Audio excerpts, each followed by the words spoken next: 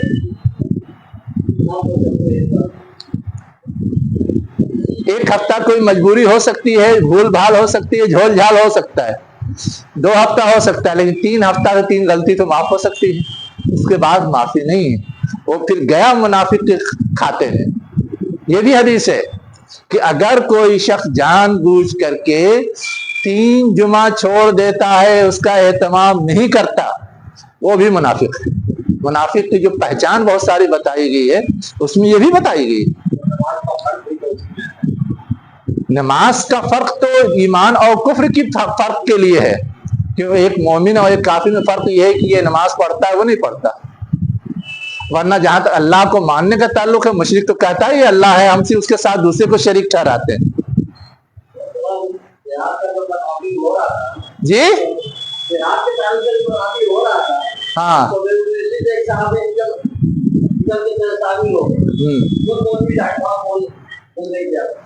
تو وہ تو میں کہہ رہا ہوں نا کہ ہمارے کانوں تک اللہ اس کے رسول کا پیغام پہنچا, بس وہ کافی ہے. کوئی مولوی بتاتا ہے کہ نہیں بتاتا ہے اس سے کوئی فرق نہیں پڑتا. ہم مکلف ہو گئے, ہماری ذمہ داری ہو گئی. اور کوئی مولوی نہیں بتاتا ہے تو اس قرآن کو پڑھ کے اپنی زندگی کے لیے رہنمائی حاصل کرنا یہ بھی ہمارے اوپر فرض ہے. اس آن احادیث کو پڑھ کے اپنی زندگی کو اس کے سانچے میں ڈالنا یہ ہم ابھی ہمارے اوپر فرض ہے. چلیے حل کا ترجمہ جو ہے لفظی ترجمہ تو ہے کیا, لیکن جب آگے اللہ آتا ہے تو اردو میں ترجمے کو سلیس بنانے کے لیے نہیں کیا جاتا ہے. اگر کیا بھی کریں تو بھی مفہوم قریب قریب وہی ہوتا ہے, لیکن اردو میں وہ اسلوب نہیں چلتا, اسی لیے لوگ آسانی سے سمجھتے نہیں. کیا وہ انتظار کر رہے ہیں ہمارے سلسلے میں 2 بھلائیوں میں سے کسی ایک بھلائی کے سوا؟ یہ ہے لفظی ترجمہ. تو اب یہ اردو میں سمجھ میں آسانی سے نہیں آتا. اردو کے لحاظ سے کیا جاتا ہے کہ وہ ہمارے سلسلے میں نہیں انتظار کر رہے ہیں مگر 2 بھلائیوں میں سے کسی ایک چیز کا. یہ سمجھ میں آ جاتا ہے آسانی سے, وہ صرف سمجھنے کے لیے. وَنَحْنُ نَتَرَبَّصُ بِكُمْ, اور ہم بھی انتظار کر رہے ہیں تمہارے سلسلے میں أَن يُصِيبَكُمُ اللَّهُ بِعَذَابٍ مِّنْ عِنْدِهِ, کہ اللہ تمہیں گھیر لے یا پہنچائے اپنے پاس سے کوئی عذاب. او بِأَيْدِينَا, یا ہمارے ہاتھوں کے ذریعے. فَتَرَبَّصُوا, پس تم انتظار کرو. اِنَّا مَعَكُمْ مُتَرَبِّصُونَ, ہم بھی تمہارے ساتھ انتظار کرنے والے ہیں. اب اس میں کہا کیا گیا ہے؟ کہا یہ گیا ہے کہ اہل ایمان کو تو 2 بھلائیوں میں سے ایک بھلائی ملتی ہے, لیکن جو منافق ہوتے ہیں ان کو کیا ملتا ہے, ان کو کیا حاصل ہوتا ہے؟ تو کہا گیا کہ جو منافق ہوتے ہیں ان کو بھی 2 انجام سے 2 ہونا پڑتا ہے. ایک انجام تو اللہ کی طرف سے ہوتا ہے کہ اللہ تعالیٰ کیا کرے, عذاب ڈائریکٹ بھیج دے ان پر, اور دوسرے یہ ہے کہ اللہ تعالیٰ ڈائریکٹ بھیجنے کے بجائے ہمارے ذریعے ان کو عذاب میں مبتلا کر دے. اب ہمارے ہاتھوں سے عذاب مبتلا کرنے مطلب ہے کہ ہماری ان کی جنگ ہو اور ہم ان کو ہرا دیں, ہم ان کو شکست دے دیں, ہم ان کو دبا دیں, مٹا دیں, ختم کر دیں. یہ ہے بے ایدینا، بے عذاب من بے ایدینا، اور یہ ہے من عنده، اللہ کے پاس سے کا مطلب یہ ہے کہ اللہ تعالی کسی دوسری شکل میں ان کو عذاب مبتلا کر دے. جیسے غزوہ احزاب میں کیا ہوا، تیز آندھی طوفان کی شکل میں ان کی قوت اکھڑ گئی، بھاگے وہ. اور جو مختلف جنگیں تھیں ان جنگوں میں صحابہ کے ہاتھوں وہ مارے گئے اور ہار کر کے بھاگے، حتیٰ کہ انہیں فتح مکہ کے موقع سے سرنڈر کرنا پڑا، اپنے آپ کو مجبوراً کیا کرنا پڑا، حضور کے ماتحتی کو قبول کرنا پڑا. اب اس ماتحتی کو قبول کرنے کا مطلب یہ کہ ان کو جو اپر پوزیشن حاصل تھی وہ ختم ہو گئی. وہ سربراہ مانے جاتے تھے نا عرب کے، وہ سربراہی ان کی ختم ہو گئی، اور اب حضور کی یا حضور کے بعد خلفائے راشدین اپر ہو گئے، ان کی سربراہی ہر جگہ چلنے لگی. یہ بھی ایک طرح سے ان کے لیے عذاب ہے کہ ان کی چودراہٹ، ان کی سرداری ختم ہو اور سامنے والا ان کے اوپر سردار بن جائے، چودھری بن جائے. اسی کو کہا گیا بے ایدینا، اور یہ کیا ہے، اللہ کی طرف سے جو مختلف مواقع پر آتا رہتا ہے. تو اسلام سے پہلے بھی سردار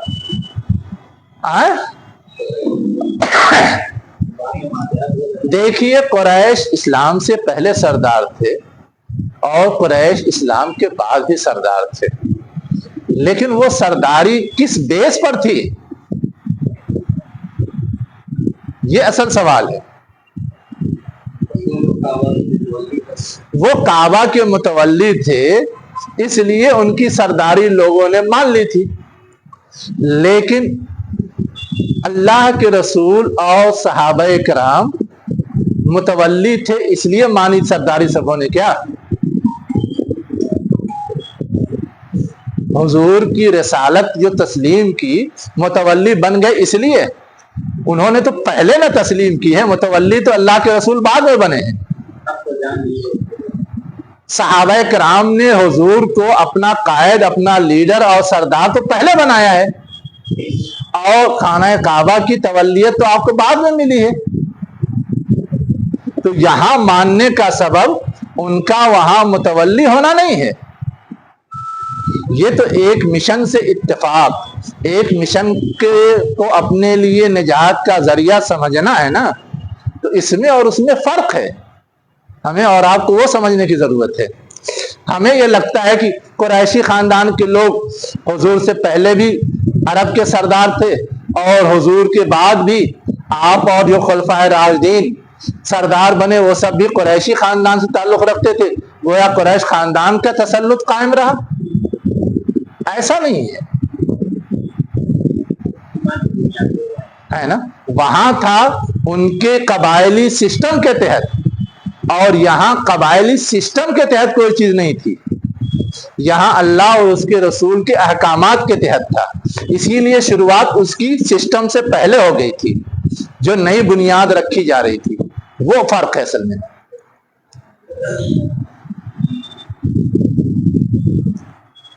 اور اس سے زیادہ جو چیز سمجھنے کی ہے کہ ہم کو اور آپ کو یہ لگتا ہے کہ سرداری کا مظہر صرف جو خلیفہ ہے وہی ہے. سرداری کا مظہر تو خلیفہ کے علاوہ اور بھی جو پوسٹ ہوتے ہیں نا وہ بھی تو ہے.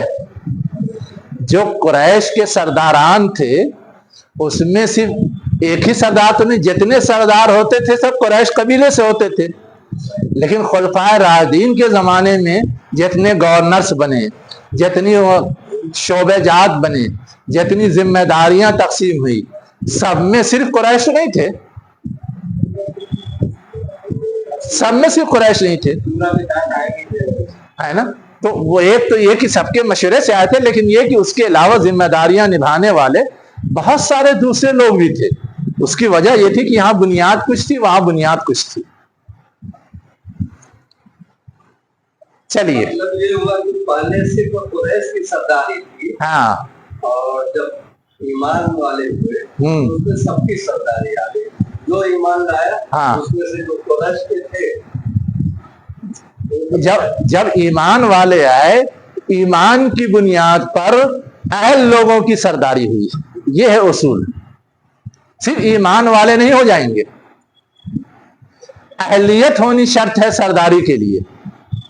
آپ اس کو یوں سمجھیے کہ کیوں حضرت ابو ہریرہ رضی اللہ عنہ بھی تو ایمان والے تھے، ابو ذر غفاری رضی اللہ عنہ بھی تو ایمان والے تھے، لیکن ان کو اللہ کے رسول نے کہا تم کبھی سرداری قبول نہیں کرنا. ابو ہریرہ رضی اللہ عنہ کے ایک مرتبہ بنا بھی دیا گیا تو وہ چلا نہیں، چھوڑنا پڑا ان کو. تو یہاں صرف یہ نہیں ہے کہ وہ ایمان والے ہیں اس لیے وہ سردار، ایمان والے کے ساتھ ساتھ ان کے اندر اہلیت ہے سرداری کی. تو اب جس کے اندر اہلیت نظر آتی تھی اس کو سردار بنا دیا جاتا تھا. اب آپ سوچ لیجئے، اسی غزوہ تبوک کے موقع سے اللہ کے رسول تو گئے میدان جہاد میں صحابہ کرام کو لے کر کے، لیکن مدینہ جو سینٹر پلیس تھا وہاں پہ اپنا جانشین کس کو بنایا تھا؟ ایک روایت ہے علی رضی اللہ عنہ کو، دوسری روایت ہے عبداللہ ابن مکتوم کو. وہ قریشی نہیں تھے، اور بھی دوسری جنگوں کے موقع سے عبداللہ ابن ام مکتوم کو بنایا گیا ہے ایک روایت، لیکن دوسری روایت میں عبداللہ ابن ام مکتوم بھی ہے. میں کہہ رہا ہوں، میں نے دونوں باتیں کہی، لیکن میں صرف یہ کہہ رہا تھا کہ ضرورت کے اعتبار سے یہاں اہلیت دیکھ کر کے جو مناسب لگتا تھا اس کو بناتے تھے. اب خود حضور نے اپنی زندگی میں جنگ موتا کے موقع سے زید بن حارثہ رضی اللہ عنہ کو کمانڈر بنا کے بھیج دیا.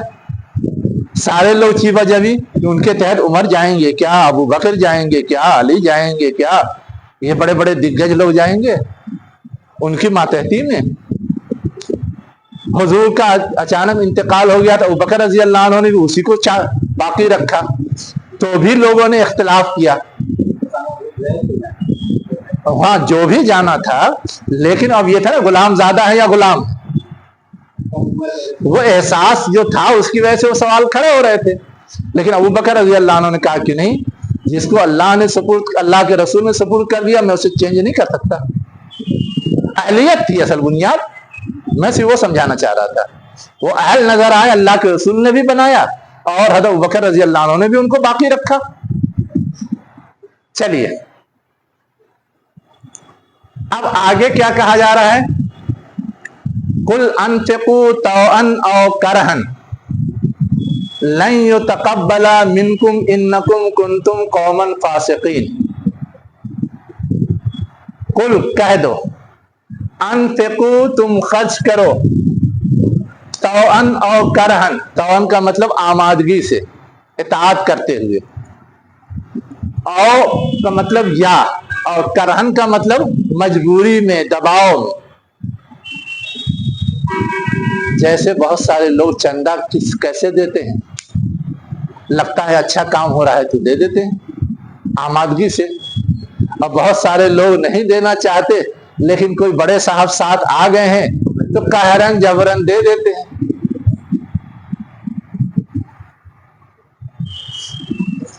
جو چیز غور کرنے کی بات ہے کہ آمادگی سے بھی اگر منافق دے یا قہرن جبرن دے، دونوں صورتوں میں وہ دینا لا حاصل ہے. لن یتقبل منکم، تمہاری طرف سے قبول نہیں کیا جائے گا. کیوں؟ جو طوعاً دے رہا ہے وہ کیوں قبول نہیں ہوگا؟ کرہن تو سمجھ میں آتا ہے کہ دباؤ میں دے رہا ہے، چاہ نہیں رہا ہے، لیکن طوعاً والا کیوں قبول نہیں ہوگا؟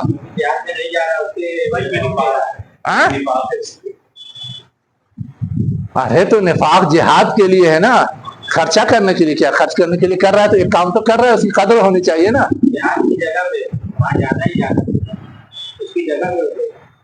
اصل میں ذہنیت ایک یہ کام کرتی ہے کہ مشکل کام میں مجھ کو چھٹی دے دی جائے، ہلکا پھلکا کام پیسہ خرچ کرنا ہے، لینا دینا ہے، وہ ہم کر دیں گے.